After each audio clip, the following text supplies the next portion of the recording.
nature's homage. With the absorbing power of quicksilver, civilization dissolves into itself the wild places of the earth.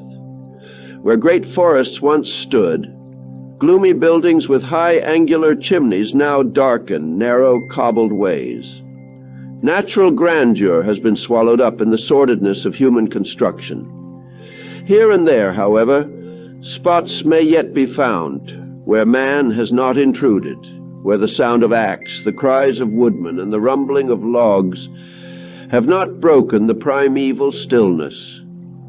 One by one, the savage denizens of the wild, the beasts untamed, have retreated into these scarce-trodden fastnesses before the deadly onslaught of civilization. From lonely crag and primeval wilderness, they gaze out with furtive eyes and watch the relentless advance of that dread power which would destroy their lives. In a certain land there is a majestic mountain range which lifts its towering peaks above rough and densely wooded sides, like great supplicating arms to the skies. From out the verdant luxuriance of trees and shrubs, mighty straggling monarchs of the forest toss high their branches, as though to grasp in their trembling fingers the clouds that hover over them. A narrow trail, barely a footpath, winds up to these mountains. Here and there it leads over loose rocks and broken boulders, or from stone to stone across some waterfall that descends, like a stream of crystal from the snow-covered peaks far above. In that wood there is no silence, for there is ever a rippling, ever a swishing, ever a sighing, as from the mountainsides trickle numberless streams, or through the treetops the wind whispers its message to any listening ear. Up this narrow path climbs an occasional hunter, for the fleet-footed deer still peer shyly out of the thickets, springing from rock to rock, or darting among the scrub growth that clothes the precipitous slopes on either hand. Here, too, the mountain lion lurks, and at night its shining eyes gaze out from the darkness at the campfire of the hunter. Here also the wolf and fox abound, and in the lower valleys prowls the jackal, yapping an incessant protest as the shades of evening gather. Perhaps an awkward bear crosses the path and waddles along on his short, ungainly legs. It is the paradise of the sportsman who slays to prove the merit of his aim. Many stories are told of these mountains, many legends fashioned by the minds of ancient dreamers and perpetuated by their descendants. But strangest of all is the story of the old man of the mountain. Somewhere in the fastnesses of these hills, so the story goes, lived a hermit who had dwelt there for many years.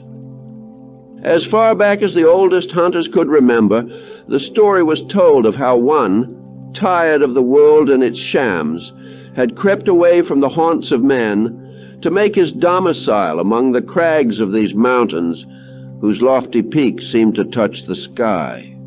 Once in a great while, someone saw him far off in the distance, as motionless he stood on the shore of some mountain lake, or walked slowly along the brow of some barren hill silhouetted against the sky.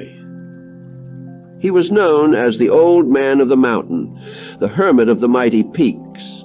Some said he was good, some said he was strange and cruel, but all loved to tell of him, to indulge in the vagaries of conjecture and speculation. Once, in the course of human events, there climbed the winding, rugged mountain path a whistling youth, a strung bow in his hand, and a quiver of feathered arrows and a pack upon his back. He was going into the hills to hunt. With the enthusiasm of youth, he would slay mountain lion, bear, and deer, not to mention the wolves, whose howlings he had heard from the valley below. Hours went by as the hunter persistently followed the tortuous path.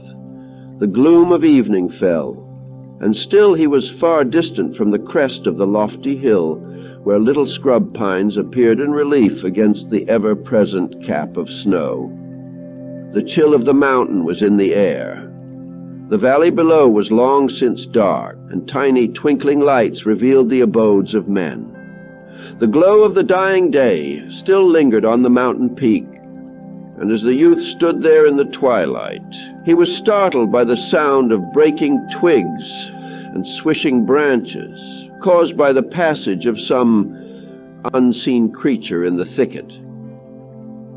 Looking quickly around, he saw standing behind him a mighty stag, whose great arched antlers had a spread of many feet, and whose noble head was raised to catch the slightest warning sound.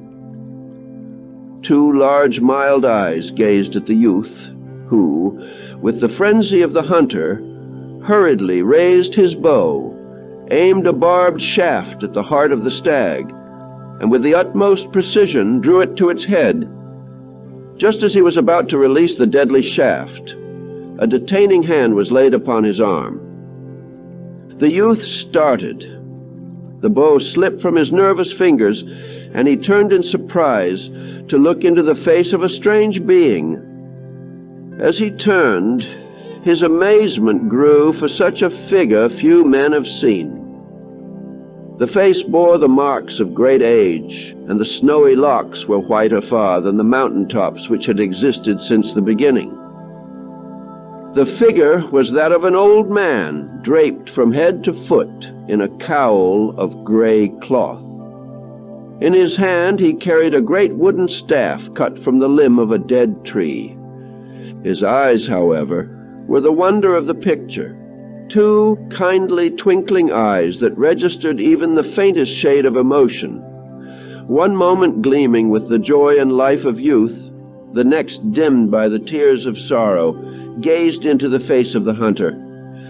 The hermit laid one hand lightly upon his shoulder, and the kindly face held only soft rebuke. You, began the youth, are you not the old man of the mountain? The stranger nodded his head, and a voice, mellowed by years of goodness, answered softly and kindly, Yes, I am the hermit who lives in these hills. But why do you shoot my stag? Your stag, exclaimed the boy hunter. How comes it that you own the beast? In this world, the other answered, proper use is the sole warrant for ownership, and those who use God's creatures will have the first claim upon them. The old man held out his hand to the stag, and the beast, though viewing the hunter askance, came slowly across the little clearing and rubbed its nose against the friendly hand. Putting his arm around the neck of the stag, the hermit spoke to it in soft, musical tones. Just a few sighing sounds the old man made, but the animal seemed to understand. Its soft nose was turned upward, and its eyes looked at him with a tenderness of expression which moved even the hunter. The hermit turned to the youth. Do you still dispute my ownership? He asked. Do you still doubt that he is mine and I am his? What were the words you used? Asked the youth in surprise. How did you talk to him? I spoke in the words of the forest and the trees, he answered. That is his language. He hears the voice of fear in the crackling of the twigs and the stealthy footsteps of the hunter. He hears life and love in the voice of the waterfall and the soft swaying of leafy branches. These are the sounds of his language, and during these many years in the mountains, I have learned to talk with the tongue of beast and bird. Yes, I have even learned to talk with the trees and flowers, who hear my voice and shelter me with their love and protection. Listen. The old man breathed out a soft stirring sound like the breath of dawn in the treetops, and from the surrounding shrubs and brush came an answer, the same soft stirring sound, and voices seemed to whisper, They all know me, they all love me, for I have lived here 80 years, and never have I injured one of God's creatures. When I want food, they bring it to me from their store, The squirrels bring me nuts from their harvests, while the trees give me of their fruit, and with their own dried leaves form a shelter which protects me in the chill of winter. You have come into these hills as the spirit of man ofttimes comes into the world, to hate and to slay. Not that you really hate. Inwardly you do not loathe the beasts, but to you their souls mean no more than a drop of water from yonder stream. But I have learned to look with love upon even the drops of water, for each one has its message. I have lived up here so long that the trees and birds and flowers are one with me in spirit. I love them all, and they truly love me. Come, young hunter, lay your bow aside for a while. For to me and to the eyes of my children of the forest, that weapon means hate and death.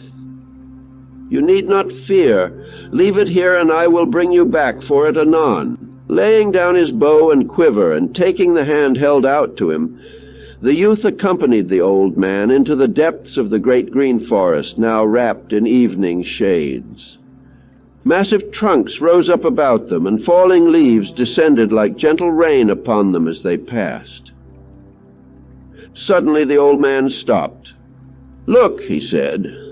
From the base of a tall tree a big gray squirrel came and stood pertly, gazing saucily for a few seconds, then vanished like a flash of dusky shadow, to reappear a second later, carrying in his mouth a ripe hazelnut. Scampering down the rough trunk, he climbed up the hermit's gray robe, and as the old man opened his mouth, the dexterous animal placed the hazelnut in it. Then, hopping upon the old man's shoulder, he sat there, his little beady eyes darting first in one direction and then in another. The hermit took the nut from his mouth and held it out to the hunter. "See how they care for me, but no more tenderly than I have cared for them." He spoke a few words to the squirrel, which darted away like some little sprite into the darkness of the gathering night. The squirrel had barely vanished when the youth suddenly jumped back in fear and amazement. Before them on the road stood a great wolf. A menacing snarl issued from the beast. "He does not know you," the old man explained. "Whenever he sees men, they throw something at him.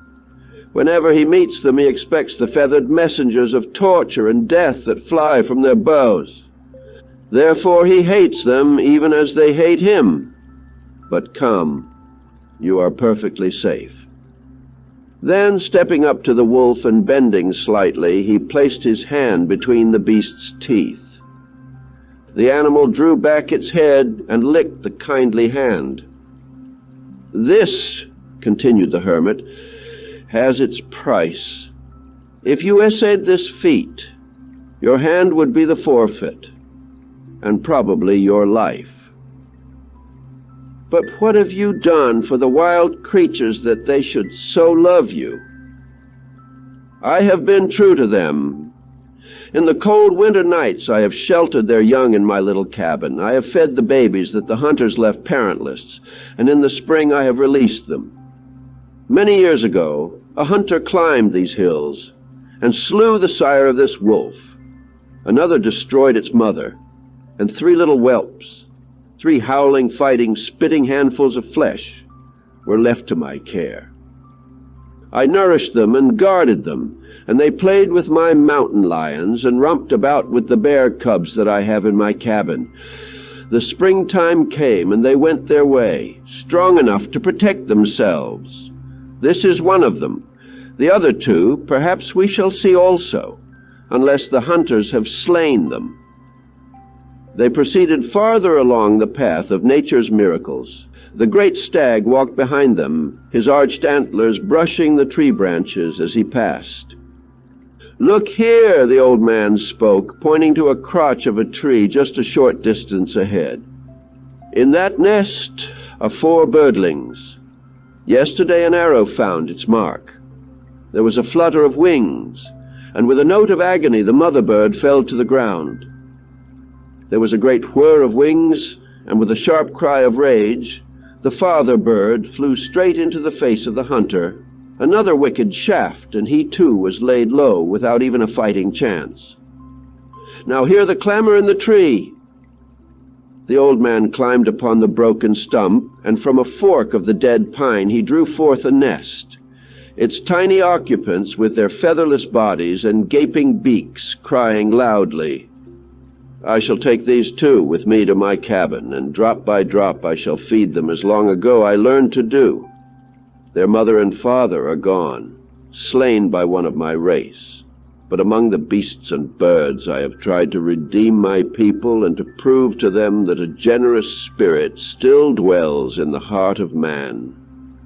His hand gently cuddled the tiny birds in their nest, and with caressing sounds he sought to quiet them. In a few moments the cries from the nest ceased, and sheltered by the old man's love, the hungry birdlings were stilled until he could procure food. The youth marveled at the sight, for he had never supposed that among the world of men there could be one who so loved dumb creatures. The old hermit pointed to a narrow ravine that opened before them, and there the hunter saw the peaked roof of a small cabin, surrounded by little fir trees and with a chimney made of old tile. Though a quaint, picturesque building of poorly matched logs, this simple structure was enthroned in the midst of a realm more beautiful than words can describe. The valley far below spread out beneath the rolling hills. Through it ran a stream, while in the background rose the peaks of the snow-capped mountains. This indeed was a home in the heart of nature. About the house could be seen a number of animals. A baby wildcat rolled in the sunlight, and an old bear lay asleep with his nose between his paws, his tail just a tiny stump that wriggled mechanically as he seemed to sense in his sleep the presence of his friend. Birds were roosting in the neighboring trees, and within a dozen feet of the dwelling were 20 birds' nests, for it seemed the creatures of the air liked to come and build their homes around the cabin door. The old man invited the youth in. They entered and sat upon the sawed-off ends of logs, which served as seats. The cabin was bare of furnishings, save a rough straw pallet. Its solitary ornament was an ivory crucifix, which hung upon the wall. The room was filled with birds and squirrels, and the young hunter was moved with astonishment when he saw that a small hummingbird had built its nest in the arms of the crucifix. Looking about for stove or food, he saw no sign of either. "So this is your home," he murmured. "This is where the old man of the mountain lives?" "Yes," the hermit answered, "and here he has lived since the day when he realized his brother man to be false and the beast to be true. In all the world of men never did I find a friend half so faithful, half so true as these wild creatures of the hills. When I look back at the sorrows of my life, and tears come to my eyes, my little birds gather around me and sing their love songs into my ears. When I am tired, the great stag comes and bends his back that I may ride upon him. When I am hungry, from the mountain and caves come birds and beasts with food.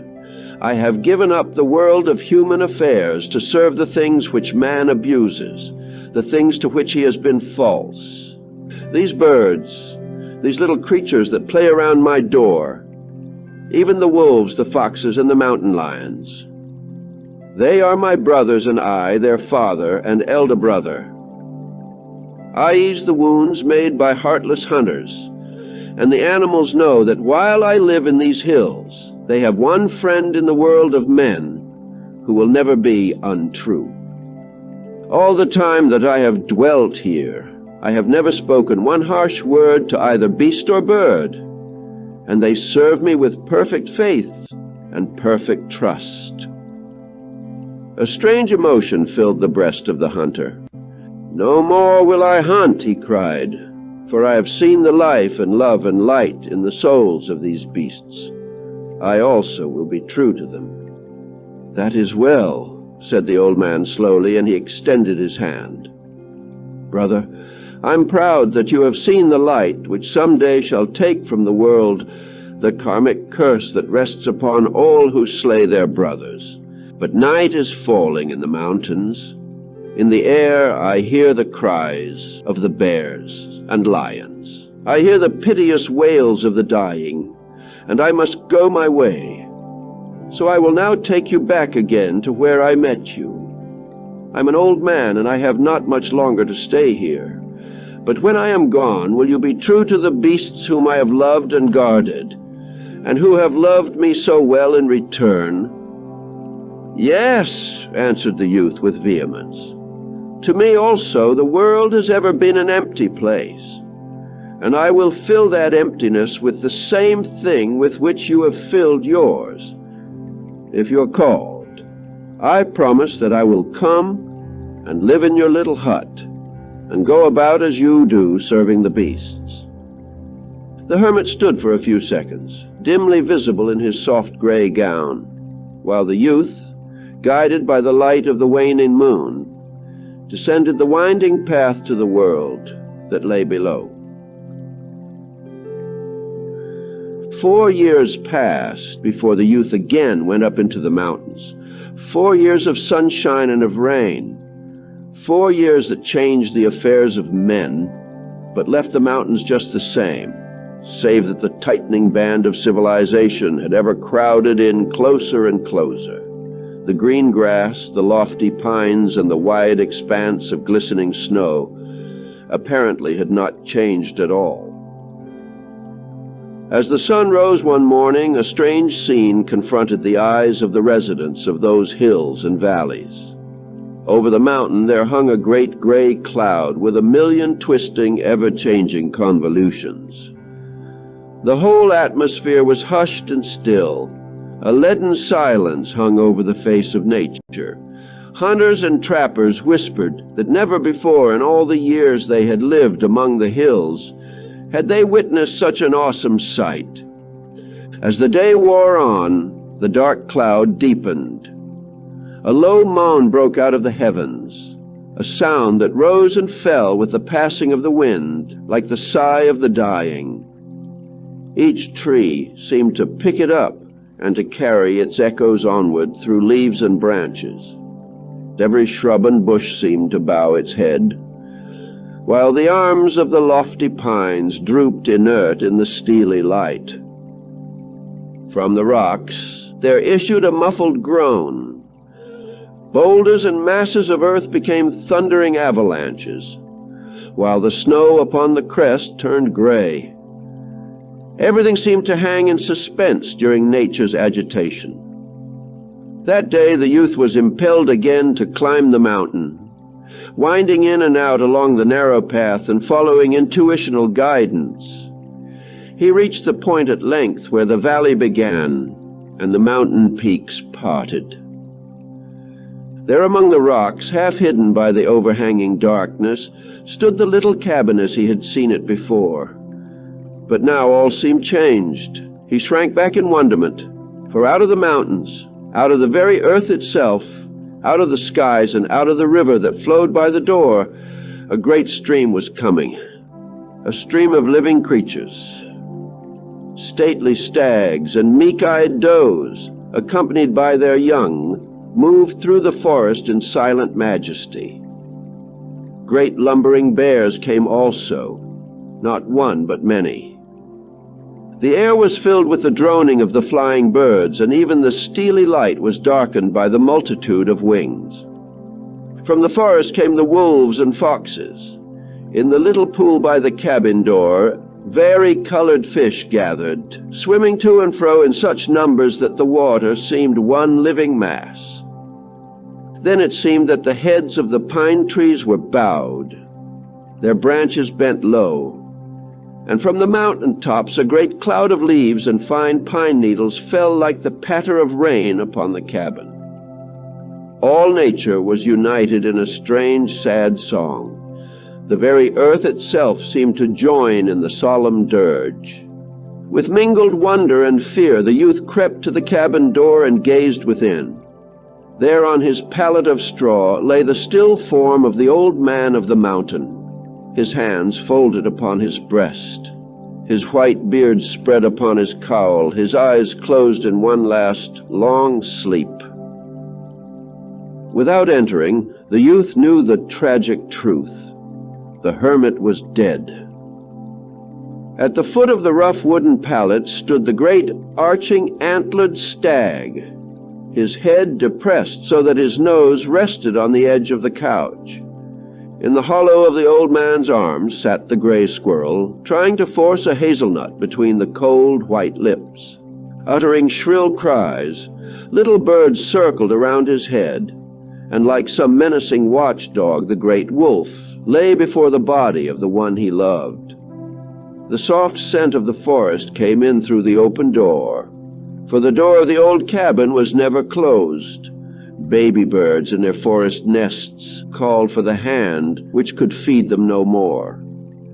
Tears flowed down the youth's face as he gazed. Nature's children knew they had lost their truest friend. In a world that taunted them, one alone had loved them.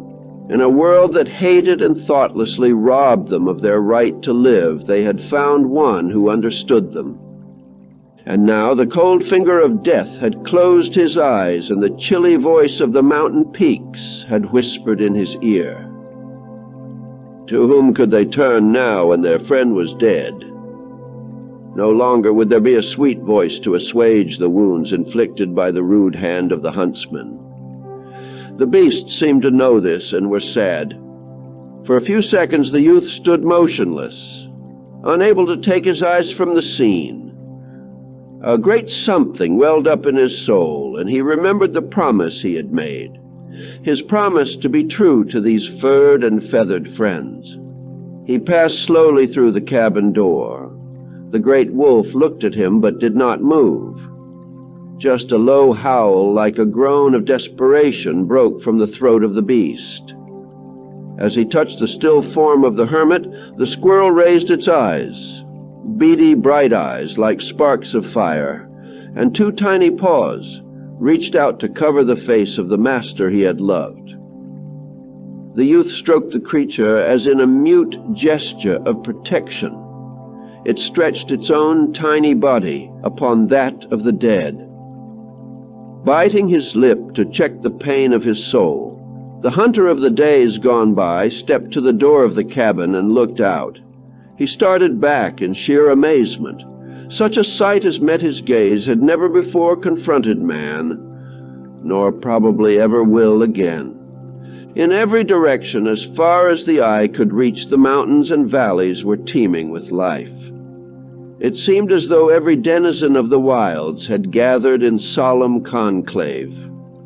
Over the mountains, the heavy gray clouds rumbled and moaned, and lurid flashes of lightning rent the ethereal depths. With the pathos of an inconsolable grief, the rain was falling in a gentle patter upon the leaves. The youth, looking at the form on the couch, murmured, "Indeed, blessed are the dead that the rain raineth upon." A voice within him spoke, saying, "When was such homage ever paid to living man? When did emperor or king have such a noble cortege as this? Many noble ladies and distinguished men march in the funeral trains of the great. Many there are who come and pay respects to a nation's dead, ofttimes with indifference. But each creature that stands in this great cortege is true to the soul of its being. Here there is no sham, no pretense. Each one of these beasts in its very soul adores the one to whom it pays homage.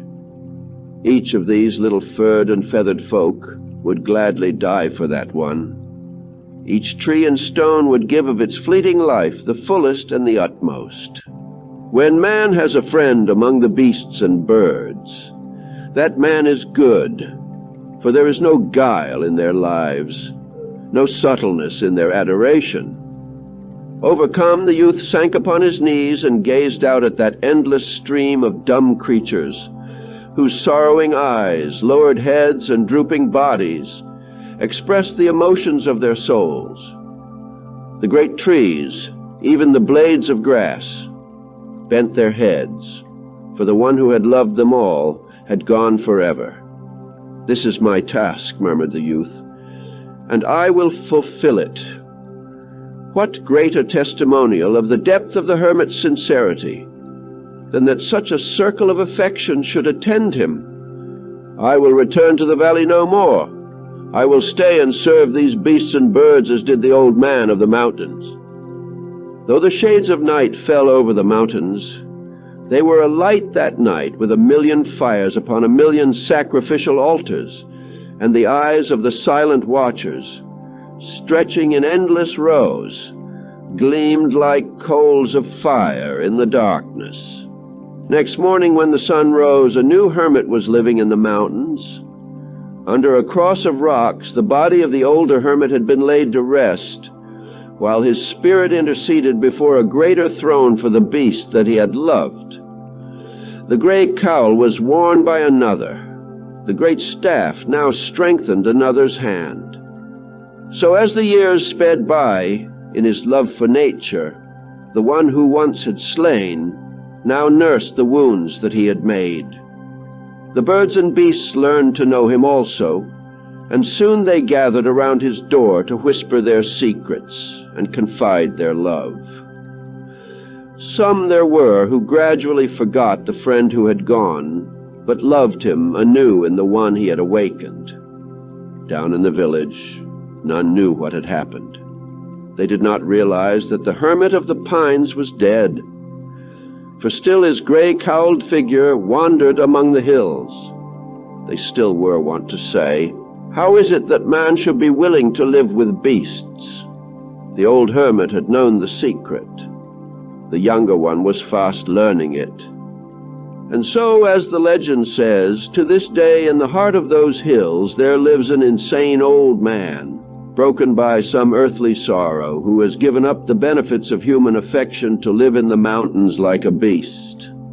They laugh about him in the village at the base of the mountains, and they lay wagers as to who shall find his bones. But at the same time they tell you of that wonderful day, years ago, when the mountains grew dark, and the beasts flocked together, and the great miracle took place in the hills. That story will never die. In awe they tell you of the thunder and of the lightning. The superstitious cross themselves and say that the Spirit of God himself walked the hills that day. They never know, nor will they ever know, that this was nature's homage. Nature's only way of showing its reverence and its love for the old hermit in the gray cowl, who lived in the little cabin where the valley meets the hills. Chapter 2. The Maker of the Gods. Once in an ancient eastern country now forgotten, in a city whose name has not been spoken for ages, there lived a potter who had spent many years in the study of his craft. To him, clay was something more than a kind of earth. It was a living thing, a wondrous companion. From it he molded the jars and dishes used in the city and in the small towns of the region. He was one of the most skilled at his trade, and for many years had been the favored pupil of the master potter of the land. When the master passed away, his favorite pupil was admitted by all to be the most remarkable potter the world had ever known, and his skill was the envy of all his fellow craftsmen.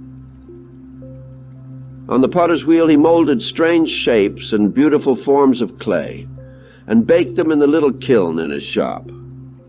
A most remarkable man was this potter. All who saw him at work felt that he was more than a molder of clay. The soft touch of his fingers and the delicate lines which he brought into being on the turning wheel were little short of marvelous. This remarkable molder of clay had a secret dream, an ideal which he had cherished for many years. For time passed slowly in that little city, and the ages had left few marks of their passing. The potter had always dreamed of the day when his fingers should mold more glorious forms. The genius of a great creator was in his soul, He had the same sublime thoughts that must have animated the minds of the lords of creation when they molded man and the universe from the senseless clay of chaos. So, far away from the busy labors of the day, this potter worked on his great ideal, and in the secret recess of a hidden room of his shop, he molded a wondrous figure out of clay. It seemed that when he was alone with this work, his fingers were animated with a power not their own, a power which through him was slowly modeling the clay into a form, the like of which had never been seen by mortal eyes. The figure was that of a strange supernatural being. Even the potter did not know why he had molded it, but his fingers brought into being lines and forms that were not of this world. One day, as he stood lovingly molding and caressing the clay, a strange light suddenly filled the little room and illuminated the mind and soul of the potter. A voice from the silence, perhaps from the center of his own being, spoke to him. "Long have you molded the clay into vessels and forms inanimate, but now the dream of the master potter is to be realized. The things which you have molded shall from now on be living beings, not merely forms of clay. The years of your apprenticeship have been well served, and you are chosen to be a molder of gods. The figure you have labored with so long and molded so gloriously into a being celestial shall indeed live. From now on you shall make no more urns and water vessels, for with the finishing touch of the master's hand, every object that you make shall become divine." A great peace descended upon the soul of the potter as he fell on his knees in prayer. The great dream which had filled him for years was to be realized. He was to be more than a molder of men. He, the humble potter, should mold with his fingers glorious beings to live forever as gods. With a last caressing touch, the statue was finished, and the potter stepped back to view the work of his hands. As he did so, a pale glow shone from the figure, bathing it in a soft radiance of light. Slowly, the clay came to life, its gray lines turning into the living tints of flowing light. Before he realized it, the potter's statue was a living, breathing thing, and the streams of glory pouring from it almost blinded the aged man. He fell on his knees before the work of his hands, and the God, for in truth it was a God who stood before him, held out his arms, and the lips so late of clay spoke to their Creator. "You are indeed my Maker, and have formed me from the senseless clay. And I, the God of your hand, pay homage to your Creator and to you, for it has been predestined from the beginning of time that there should come into the world a great potter, who with the skill of his fingers should fashion wondrous things. You are he. Farewell." As the potter watched, the glorious figure spread its wings of rainbow tints until it seemed that the whole room was filled with the radiance. Suddenly the ceiling opened, and a great light shone down from the heavens to bathe the newborn God in an ineffable splendor. Slowly the figure raised its face, gleaming with animation and power, stretched forth its arms to the light, and cried out in a voice which seemed to shake the very house, and which thrilled the potter to the depths of his soul. "Father, thy creation comes." And the being of light spread its glorious wings and flew straight toward the gleaming doorway of light, to vanish from the potter's eyes. The strange light also disappeared, and the potter's little cottage appeared as before. But the soul of the craftsman thrilled with ecstasy, and his fingers fairly sang as he started to model another figure from the shapeless clay. The years passed by. Still the potter formed his gods of lowly earth, and as the last touch was placed on each, it came to life and spreading its wings, soared heavenward to vanish forever amid the stars. Gradually, people of the city learned of his secret, and from all parts of the world they came to see the man who could mold from earth creatures that lived, who could mold clay into wings that could fly to the heart of the light itself. The wise man came and asked him his secret. The foolish laughed and said he was insane. The superstitious whispered that his works were of the devil. But the potter knew that they were of his Father in heaven. One day, while many gathered around and watched him at work, molding the clay with fingers which grew younger and swifter with the passing years, the potter spoke of his secret. From the clay of the earth and all things earthy must man mold the gods of his dreams. From the sticks and stones which surround him he must form the wings to bear aloft his innermost ideals. We are all makers of gods. From the clay of our own being we form wondrous ones, creatures which even with their wings of mud can fly to the footstool of divinity. As he spoke, the eyes of the potter lighted up. His voice thrilled with the inspiration of his soul, while his face, framed in silver locks, seemed to glow with the same ineffable light that surrounded the gods he had molded. The wise men stood in silence, for they felt the presence of a mighty one. They heard the voice of God speaking from the lips of the potter. As the form before him grew in grandeur, the potter continued, "All men who come into the world are potters, molding from their own clay the sacred ornaments of their Father's house. Into the pots and urns which they mold are poured the waters of life, but those whose souls are the urns molded on the potter's wheel of life, the endless wheel of birth and death, those whose cups are fired by the flame of suffering, they are the master potters of all, for from their own dead clay they shall mold gods whose spreading wings shall protect them from the terrors of darkness." The scientists silently bowed their heads. The philosophers looked at one another, for though they knew not whereof the potter spoke, they felt the power of his words. At last the figure was finished, and the potter fell on his knees in silent prayer before it. Once again the light came down from above, and a great life entered the form of clay. Slowly it changed from the misty mold of matter to the shining garment of divinity, and a glorious figure, bathed in rosy light, held out its arms and bowed its head in humility before the potter who had brought it into existence. Those who had come to watch stood back in awe. Such sights as these were not of men, and one stepped forward in reverence to kiss the hem of the potter's robe.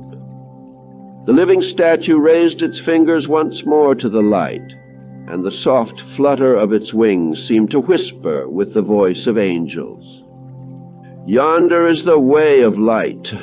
Farewell, O Creator." And turning its face upward, spoke, "Father, I come at thy call." Springing up and spreading mighty pinions, the newborn God soared upward to the light. Slowly a sigh passed around the group of silent watchers, who knelt in prayer by the side of the humble potter. One whispered in a hushed voice, "We have seen a man with his own hands produce a god, molding its living form from the clay of the valley. This man is indeed inspired of God." Another turned to the potter, saying, "O Father, since you can form these wondrous beings of life, which soar straight upward to the footstool of the Almighty, why do you stay in darkness here below? If you can produce these forms celestial, you are indeed a god yourself. Fashion wings for yourself, and fly upward also, for you must be a god." The potter crossed his hands upon his breast, and bowing silently, shook his head, and in a voice filled with sweet humility replied, "My son, I am not God. I am only one who molds clay. I am a maker of gods, but am myself a creature of the earth." Chapter 3. The Master of the Blue Cape. Once there lived an alchemist who sought among the mysteries of nature and of science to find the elixir of life and the philosopher's stone. In order that his labors might be undisturbed, this alchemist severed every tie of human relationship and withdrew to a cave far up on the side of a hill. There he built a laboratory and collected a library of rare and ancient books. The laboratory he equipped with all the apparatus of the chemist, burners and flasks, and many strange instruments. There for many years he labored with chemicals, herbs, and simples, seeking to find the secret of eternal youth. In his own narrow yet earnest way, he sought to discover that lost blessing or panacea of mankind, the balm of Gilead, promised by the sacred writings of old. For over 40 years he held himself resolutely to his task of pulverizing herbs and metals, seeking from the depths of earth to the most distant corner of heaven for the answer to his problem. Many amazing and masterly discoveries were filed away in his diary. Many learned secrets he wrested from his experiments. Many surprising truths he gleaned from his studies. But the master secret of alchemy, the last crowning achievement, ever eluded him. With all his studies and his labors, he was forced to confess his inability to find the answer to the mystery of mysteries. One day as he sat, dejected and disconsolate, in his laboratory, there flashed across his mind an entirely new thought. Could it be that he was not searching where the light was? Could it be that these ancient writers, these honored scientists, had themselves failed, and that only a blind alley was disclosed to those who studied their works? It was a thought which almost overwhelmed him. He sat dazed in his chair. His head fell upon his arms, which rested on the table, and he gave way to a long, pent-up sorrow. At any rate, I have failed, he mused. Either those who wrote knew not the secret, or else I have not read aright the meaning of their words. The things I seek I cannot find. The truth that I would know eludes me like a will-o'-the-wisp. The power of those masters in whose footsteps I would tread, and whose truths I would perpetuate, has not been revealed to me either by the words of my brothers or by my own researches. Then another thought dawned upon his soul. He laid aside his books, closed the numberless closets filled with vials and retorts, and sitting down again in his great chair, bowed his head in prayer, and asked, like a child, the way that he should tread. He called upon the names of the great ones who had gone before. He asked that the mystic alchemists of old should guide his footsteps, that he might learn the truths that would serve his brother man. Suddenly, as he sat there, a voice spoke to him. "Brother, what seek you?" The old alchemist started in amazement and turned in his chair, for he knew of no one who could have guessed the secret of that hidden cave, or who could have entered so silently that his reveries had not been disturbed. A tall, slender man, with dark eyes and broad, noble forehead, stood behind him, draped from head to foot in a flowing cape of indigo blue. The stranger parted the cloak, and his long, slim hands drew back its folds. "Who are you?" demanded the alchemist in surprise. "Who comes thus to break my solitude?" "I am that I am," answered the stranger. "Know you not that words mean nothing, that names are but terms for forms? But what I am and what I mean to you is all important. You may call me the brother of the Blue Cape. You do not know me, but I know you. For many years you have labored in this cave, seeking the true answer to the riddle of life, and the solution of the mystery of being. Many times I aided you, but you could not know this, for until you called me, I could not come. You have sought in all the world of natural things, with book and chemical, with telescope, crucible, and retort. Though you have studied long, you have not learned the mysteries of the alchemists. You have sought to glean from the sages their sacred truths, but you have failed in all your attempts. For while you have learned many things, you know no more of the deeper secrets than when you started. There are those in the world, however, in whose souls the alchemist lives eternal, and who carry within the locket of their own hearts the secret of the lost panacea, in whose innermost being still flows the elixir of life, and who know the secret of the furnace in which the philosopher's stone is made. Lay aside your books and your alembics for a moment, and learn of the path which leads to the light. The old alchemist leaned back in his chair, his eyes fixed on the face of the intruder. The brother of the blue cape approached, and sitting down beside him, spoke in soft musical tones, which comforted the heart of the lonely seeker, and illuminated him with the light he had looked for so long. "Know you, brother," said the mystic, "that all the secrets of alchemy are concealed within the folds of this cape of blue. It is not merely a stone that you seek, or a liquid to fill your vials, but the true quest of the alchemist is for the indigo cape. In the universe about us, behold how the Father enfolds within the blue cape of heaven all his children. Behold how the masters gather under the folds of their garments, and under the protection of their cloaks, the hearts of men. Know you that alchemy is that process in man which shapes this cape, and only those who wear this mystic raiment may claim to know the formula of alchemy. All the powers of the universe wear these wondrous cloaks of many colors, for indigo is made of all the tones. In life these hues are called compassion, purity, and service. Beneath the cape, which is called compassion, the servants of the Father gather his wayward children. They labor in the Father's name, for the blue of the sky is but a vast cloak which he winds lovingly around creation.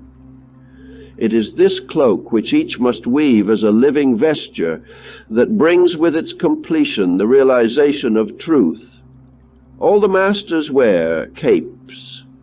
Their very lives are cloaks, for their hearts are so great that they seek to enfold all living things within the glory of their love. These capes are the garments of protection. They are indeed the cloaks of wisdom, more precious than any earthly garment. But these capes are broad. They have many folds. Those who seek the truth must learn that the stone of the philosopher is always concealed somewhere within the blue cloak of initiation. Each truth that is woven into the living garment of the soul brings with it a great advancement, a more complete revelation of spiritual consciousness. These cloaks are woven of the light of truth, of knowledge, and of power. There are thousands laboring with mankind who are not of mankind, but who, like the spirits of Venus and of Jupiter, are bound to the earth by the needs of its children. There are many active here who long for freedom to do greater things. Noble souls from worlds unknown are chained to earth by the ignorance of man. The eldest of the brothers are forced eternally to perform the labors that man should do. The masters must forsake their cosmic tasks to adjust the difficulties of the ignorant. They must gather the wayward souls under the protective folds of their vast mantles. Each time a soul is found in the world of men who will take upon itself the sorrows of the world, who will labor that others may have more light, who will learn the things worthwhile, and thereby become strong enough to carry the burdens of humanity. When such a one is found, the Master takes off his own mantle and places it upon the shoulders of this disciple. The Master is then free to advance to greater works, to don a more ample and more burdensome garment. In the days to come, the children of earth must bear the responsibilities beneath which now the gods are bowed. The powers of light are searching for those who will wear their garments, for those whose souls, like capes of blue, are wide-spreading enough to gather earth's weaker ones under their folds. The old alchemist's eyes were closed, and he heard the words as in a dream, but suddenly a great flood of light descended into his being. He saw the things so long hidden, the truth so long concealed, streamed into his aspiring soul. "I have found it," he cried. "I have found the philosopher's stone. I see its light radiating from the depths of my own soul. I have found the elixir of life as it pours upon me from the rivers of living water. I feel the balm of Gilead as drop by drop it falls from my wounded heart. I see, I see." "You have seen well," answered the mystic as he sat enfolded in his mantle. "For know that out of your own being flows the lost panacea for the world's woe, the kindly action, the soft touch, the smile in the moments of sorrow. These make up the elixir of life to your brother man. The philosopher's stone shines in resplendent glory from the one who lived the life and learned to know the doctrine, while the balm of Gilead is in truth the loving word in the moment of sorrow, the selfless compassion in the hour of need. Your quest is over, brother. You have found those things for which you sought. Your years of labor have their reward. Your diligence has not been in vain. Now what will you do with it? How will you use the precious secrets which have been disclosed to you?" The old alchemist rose to his feet, his eyes alight with a strange glow which revealed the glory of the light within. His tottering footsteps grew stronger, as though indeed he had found the fountain of eternal youth. His shaking hands grew steadier while he straightened himself and pointed toward the villages outside the cave. "I am going back again," he cried. "All these years I have hidden myself away in this cave under the hill, but now I see that my place is in the world. I am going back to tell all the truths that you have unveiled to me. I will go out to live the philosopher's stone. Of the elixir of life and the balm of Gilead, I will give to all mankind, rich and poor, young and old, of whatever caste or creed. They shall see the light that I have found. They shall also know how I have found it. The gods have been gracious and have given me the treasures I sought, and now I dedicate them to the service of men." The stranger in the blue cape smiled, and taking the old man by the shoulder, led him back to the chair, saying, "Sit down and rest. You have found the object of your quest, and your soul is filled with great compassions. You shall indeed serve your brother men to the glory of your God and the liberation of the masters." Slowly the old man's head sank upon his breast. His heart, beating fast with the glory of his great discovery, was quieted by the hand of the master. The mystic stood over him, while the old alchemist slept as peacefully as a child. "Rest, brother," whispered the mystic, "for your quest has been long and the search intense. Rest, for before you are labors eternal. You are now coming to the day when for you rest shall be no more. Sleep, for the eyes now closed will be open for ages. Be happy now, for before you on distant Calvary rises the shadow of a cross." The mystic sank on his knees and, clasping his hands, raised his eyes to heaven, praying, "Father, I thank thee that another has found the light, that a soul wandering has taken the path which leads to liberation. I thank thee that I have been freed for a greater task. I thank thee, Father, that this soul has found this day the thing it sought. And, O God eternal, help me in my endless search for the keys to the mysteries. In the name of thy blessed Son. Amen. The Master rose, and taking off his indigo mantle, laid it over the shoulders of the sleeping alchemist. Here, brother, is the garment that I have worn. But a short time ago, I gathered you in its folds. Now I give it to you with all its joys, with all its sorrows. Under its folds gather you the souls of man, in the name of the Great One whose blue cape envelops creation. The mystic then walked slowly from the cave, his face calm with peace and divine compassion. He raised his eyes once more to the light shining from the heavens. Father, I am ready for thy greater work. From somewhere 2 hands reached down, and there fell upon the mystic's shoulder a great cloak of blue, far more voluminous, far more cumbersome than the other. Under the weight of its massive folds, he staggered as the Christ staggered under the weight of his cross. But with a strength divine he rose, and spreading wide the folds which seemed to carry within them the whole creation, he cried out with a joyous voice to the world in pain, "Come unto me, all ye who labor and are heavy laden, and I will give you rest." With this great cape protecting and concealing thousands of living creatures, the mystic floated silently over the world, gathering under the folds of his garment the souls of men.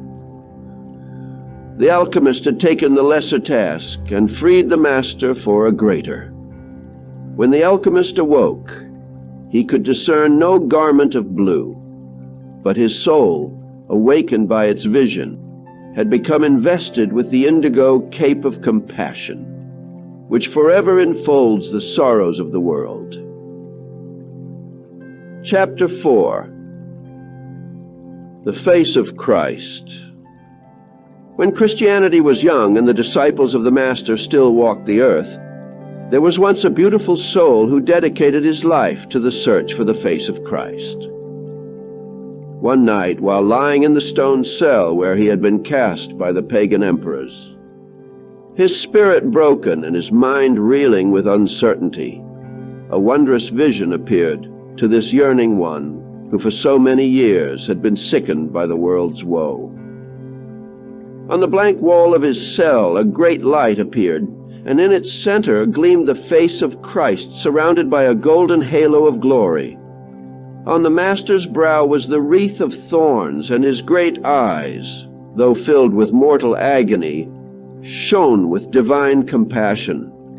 From that day on, the soul of the Christian was filled with but one desire. There was but one thing in all the world to live for, but one quest which would form a worthy adventure, and this was to find again the glorious face that had shone from the wall of his cell. In some strange way he was released from his prison, and taking his staff in hand, he vowed he would wander the world till again he found the face of his Master. No matter how long the quest, no matter what suffering and privation stood in the way, he resolved that nothing should deter him from this one thing to which his soul aspired. His travels took him into distant countries, through snowy wastes, and over desert sands. Among all peoples he sought the face of the one he loved.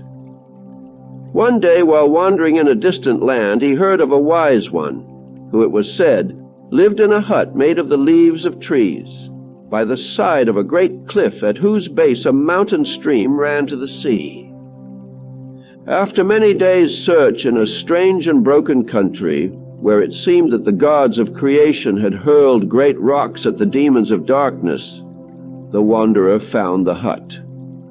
In answer to his gentle tap upon the door, an aged figure appeared, who asked in a voice vibrant with sympathy what the wanderer sought.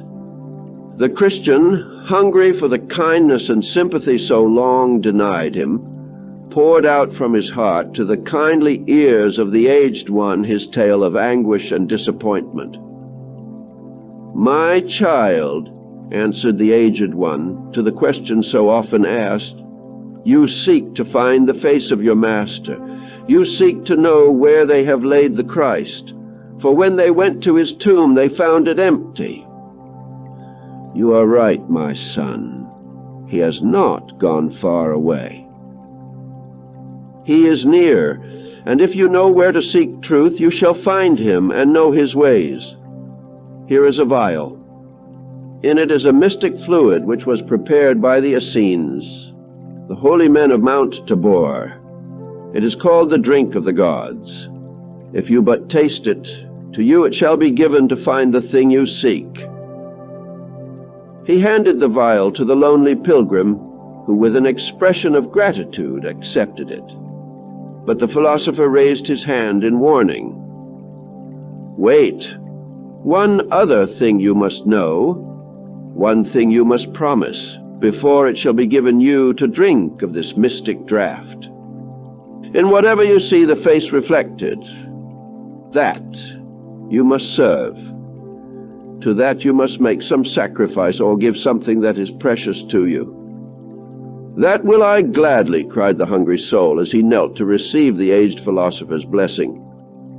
Silently, he passed out of the hut, bending low at the little doorway. Clasping the precious elixir close to his breast, he wandered off again into the wilderness. Reaching a quiet spot in a glorious valley, the Christian stopped, and sitting down upon a fallen tree, took the vial in his hands and gazed at the wondrous liquid of ever-changing lights and colors that sparkled in the crystal container. Unsealing it, the student, breathing a silent prayer, drained the contents. A strange feeling stole over him, and before his eyes there rose a golden haze of light, which for an instant benumbed every atom of his being. In a moment, however, the mist cleared, and the mystic gazed around in amazement, not unmixed with terror. As far as he could see, in every direction the world was a gleaming mass of light that seemed to stream out from the center of every living thing. And facing him from every direction there were millions of faces, all alike, each one of them the crucified head of his Savior. It seemed that each stick and stone shone forth with the glory of that face. Each bird and tree poured out its soul through those two sorrowful eyes, and the glorious radiance of the light. The Christian fell upon his knees in prayer, for even the grains of sand on which he walked shone forth with the glorious countenance of his Lord, and each time he placed his feet upon the ground he shuddered, for they fell upon the Master's face. At last a voice told him to rise and go on. As he proceeded, his heart faint within him, he came near to the foot of a mighty mountain of black granite. Gazing across a lake, he saw a wondrous face, more glorious than all the others, shining out from the very side of the mountain. It was the face of the Christ, and as he watched, thin streamlets of blood poured down the agonized countenance from under the wreath of thorns. The mystic stretched out his arms with a single cry, "Messiah!" He looked down into the waters which lapped the rocks at his feet, and there, gleaming from his own soul, from his own being reflected in the water, was the face of the Master. Every way he turned, the faces gazed at him. Even the air seemed filled with millions of them. Even in the clouds, this glorious visage with its divine sadness gazed steadily at him, imprinting its agony and sorrows upon every fiber of his soul. At last he could endure it no longer. Those eyes burned into his very being. They seemed to reproach him, and yet were filled with compassion and love. With a great cry, he raised his arms before his face and plunged headlong into the waters at his feet. He seemed to be twisting and floating in the midst of an endless darkness. Gradually he ceased to move, and at last the gray lights of earth began to flicker around him. He awakened and found himself sitting on the little plateau where he had come to drink of the crystal liquid in the vial. The realization of what he had sought filled his soul with a truer understanding of the mystic Christ. And while the faces no longer gazed out at him, wherever he went he could feel their presence. And at last he realized where his master had been laid. Quickly climbing the rocks, he sought again the hut of the philosopher to tell him of the wondrous vision he had seen. But the little rustic dwelling of leaves and sticks was gone. No trace of it could he find among the mountains. The vial had vanished. All that remained was the face he had sought. The years rolled on, from town to town, from village to mystic hermitage. The Christian prophet made his way, and to everyone he told the mystery of the Christ as he had seen it. He told of the Last Supper, of how every day it is repeated that men may live. He told of the Christ and how the blades of grass, the bird and the beast reflect the light of the Master. He told of the spark that shines forth from the souls of men and the glorious faces in the grains of sand. And bowing humbly to each flower and shrub, he told how Christ dies daily, that man's glory may increase. So through the years he was beloved of men. He went forth healing the sick, assisting all who suffered, giving words of cheer to those who were heavy laden, not for their sakes alone and never for his own, but only with divine hope that his words of life would bring a smile to that sorrowing face that shone out from every creature that he served. He loved the birds and flowers, and even the wild animals served and honored him, for he loved them all. From the little feathered breasts of the fowls of the air, the Christian saw the Master's face shining out, with its wreath of thorns, and even the wolves that howled through the darkness of the night proclaimed the agony of the Christ. The years rolled by, and still he served in the name of the Master's face. No longer had he friend or foe. No longer was one man different from another. The only thing he saw in others was that glorious light daily crucified anew by the sin and ignorance of the world. The passing years bent his back. The steps once strong and steady grew weak and halting. But still the Christian fulfilled his pledge to serve all things in which he had seen the Master's face. He loved the little children and was beloved by them, for in their laughing eyes he saw the sorrowing ones of the Master. And behind the so-called joys of the world, he saw hungry hearts. Amidst the bustling throng of human beings, he saw the lowly Nazarene begging kindness from the hands of men. Every ringlet waving round some glorious face whispered to this Christian's heart the mystery of the wreath of thorns. The world could not understand the soul of this lonely mystic. Yet in spite of his strange ways and stranger words, he was loved by all, who, if they did not comprehend the vision of the seer, still felt in some mysterious way the power and glory of his work. He lived in a cabin fashioned by his own hands out of rough lumber and rougher stones. He blessed even the stones as he tenderly placed them, for from each the eyes of his loved one seemed to shine. One night a voice spoke to him as he lay on his straw-covered cot, saying, "The Master calls thee. Go ye to the tops of the distant mountains." The kindly old man rose from his pallet, and taking the staff he used to support his steps through the snow, with perfect faith he ventured into the storm as he had many times before on his errands of mercy. Unknowing ones said that this was his last trip, that the blinding tempest, the darkness, and the treacherous ravines would claim him as their own.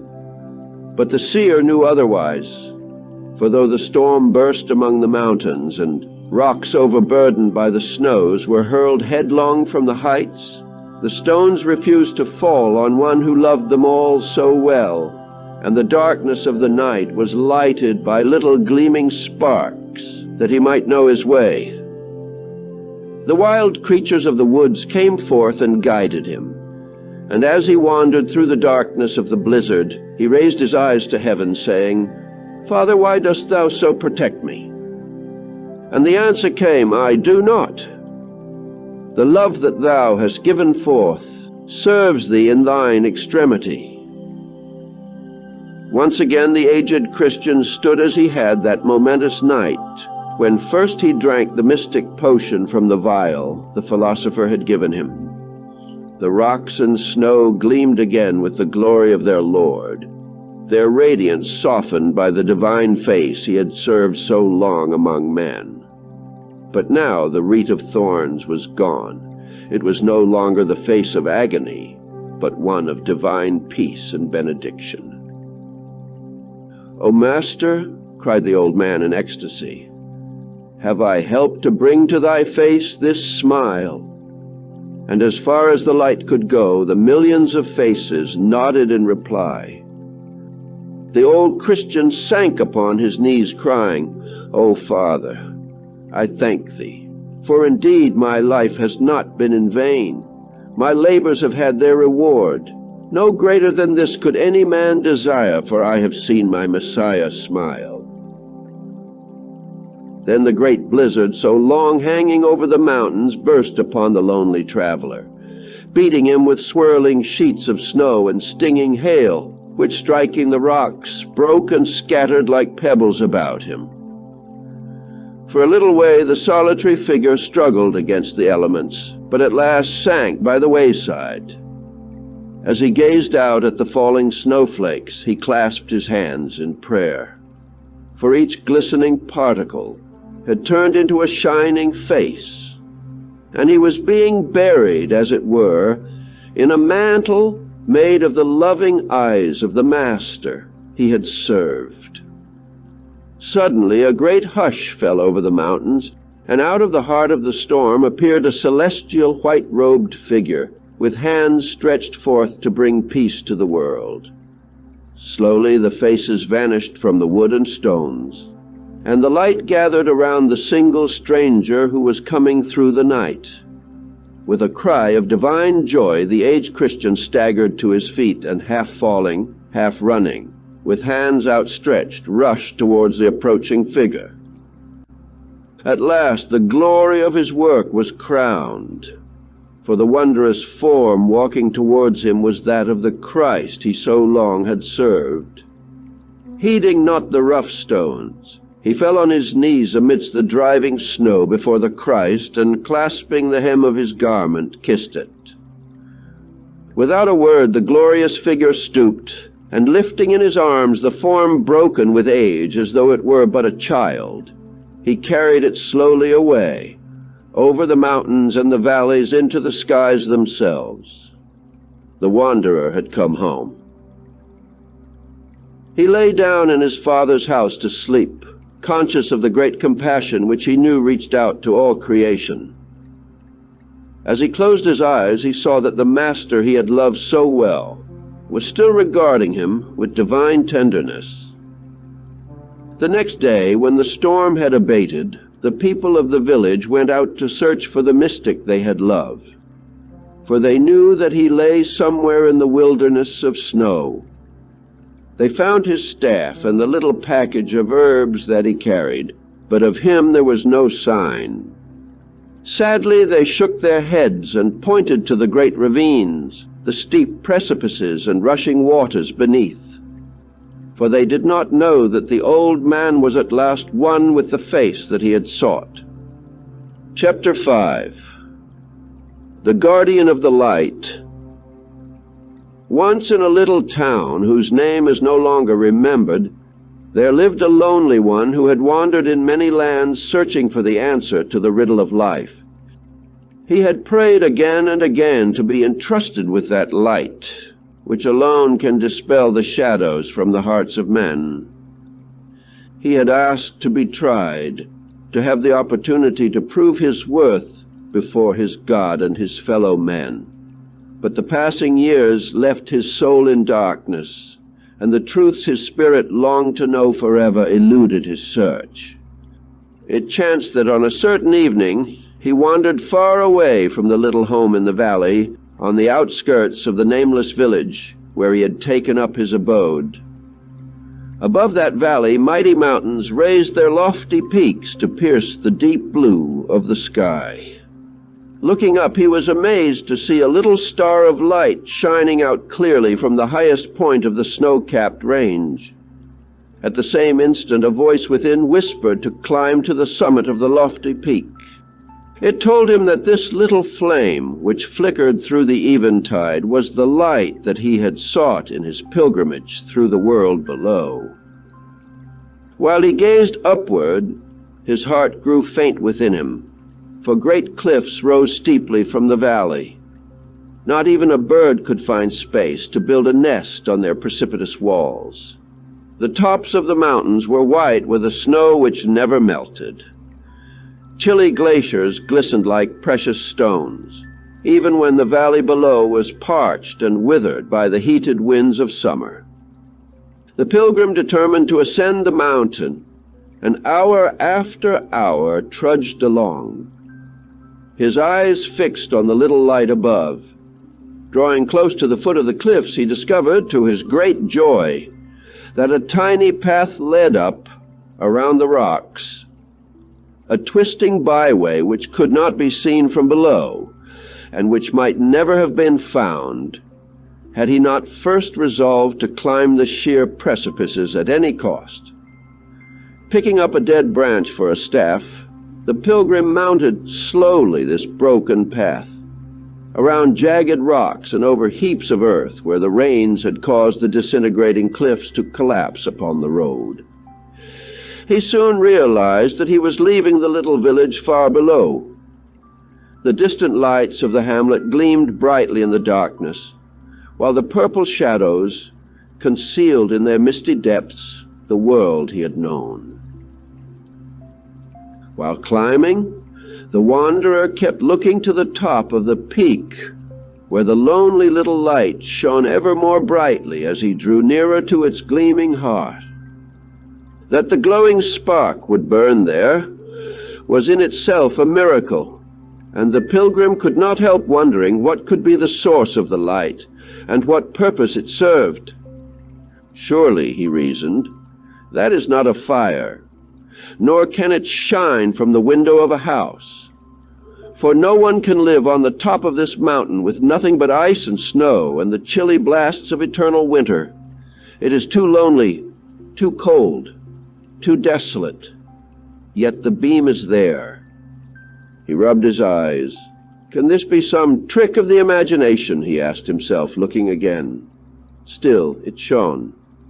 Day came and went. The second night found the pilgrim on a little plateau, where he rested at the edge of the snow line, contemplating the mountains which stood like hoary patriarchs, raising their heads in adoration to their Maker. Some rose far higher than others. He counted 6 of these great peaks, besides the one on the slope of which he stood. Amazement filled his heart, for on the very top of each flickered a solitary flame. Many times in the years that had passed, the wanderer, as a youth, had climbed among these cliffs and scaled the mountains, but never before had he seen those lights which gleamed like jewels in the diadems of kings. Filled with desire to solve the mystery, the wayfarer climbed the narrow path with renewed vigor, creeping along shelves of rock where one misstep would have meant destruction. Cliffs towered above him, and deep canyons yawned below. As he mounted higher, the air grew chilly, and he could see snow among the crevices about him. The cold blasts from the glaciers caused him to shiver and draw his garments more closely about him. The light, he saw it, grew ever brighter, and now each footstep brought nearer the gleaming star that he had wandered so far to find. The pilgrim soon began to distinguish a solitary figure standing on the very crest of the highest glacier, holding aloft a lighted lamp. Coming closer, he saw the form was that of an old man robed from head to foot in flowing garments, which the wind sweeping among the cliffs blew out in trails of white. His sandaled feet were in the snow, and his head was bent forward as he leaned upon an ancient staff cut from some mystic tree, mayhaps even from the tree of life itself. The traveler could see that the old man was weary, for he swayed and seemed about to fall, but the arm holding the light never wavered. In the lamp of old and tarnished brass burned a mysterious flame, and from that flickering light thousands of little rays, like winged creatures, streamed forth to disappear in the darkness of the great unknowns. As the pilgrim watched, he realized that these rays, in an endless processional, swept around the world. At last, breathless from his long climb, chilled by the darkness and cold, shrouded in relentless night, with even the lights of the village screened from his view by a seething mass of clouds, the pilgrim reached the lonely figure. Seeing the traveler approaching, the aged man raised his noble head crowned with silver, and his great kindly eyes, second only in their brightness to the light he carried, were turned upon the pilgrim. "My son," he called in a deep, mellow voice, "what seekest thou here amid these mountain tops in the darkness of such a night as this?" The wanderer answered, "I saw the light you hold while I was down in the valley, and have come to ascertain what it was." The old man, gazing lovingly at his little lamp, replied, "The light thou seest is the light that lighteth every man who cometh into the world. The light I carry is the life of men. In me thou seest one of those who hath dedicated his soul to the light. I am one of the silent watchers, who through the darkness of ignorance and the night of men hold aloft this beacon which showeth that God still keepeth his trust with his children. There are but 7 sparks which light the whole world. Under many names man worships them, and under many forms he honors them. But know this, they are but lights, held in the hands of the compassionate ones. Thou seest them gleaming through the darkness on yonder mountain peaks." "What mountains are these that surround us?" asked the pilgrim. "And why stand you here alone?" "These are the lofty mountains